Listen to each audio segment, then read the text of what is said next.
Hi everyone! Good evening! This is Manay Gina and welcome back sa aking YouTube channel. So guys, for today's video, pag-usapan natin si Yen Santos at si Paulo Contis. Marami kasing usap-usapan ngayon na nagkaroon ng anak si Paulo kay Yen.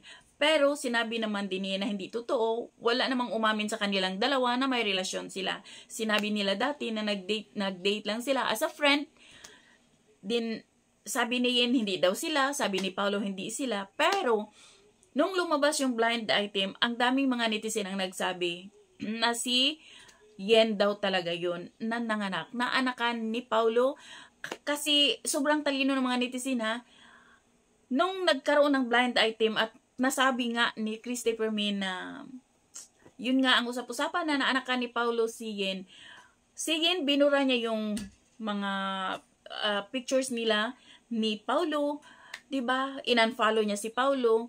So, parang sabi ng mga netizen, baka totoo nga na naanakan ni Paulo si Yen. At nung nanganak na si Yen, siyempre ayaw na ni Paulo kasi 'di ba, dalawang babae na yung naanakan ni Paulo na hindi naman siya nagsusupport. Dapat si Yen naging alerto kung totoo.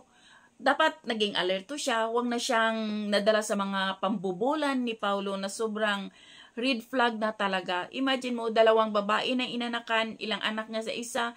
Diba? Wala, hindi siya nagsusupport talaga. So, yung klaseng tao na hindi marunong manindigan sa responsibilidad. Hilig niyang gumawa ng bata, pero hindi siya marunong manindigan bilang ama. Diba? Yung dalawang babae na inanakan niya, hindi siya inobligang suportahan yung mga anak nila.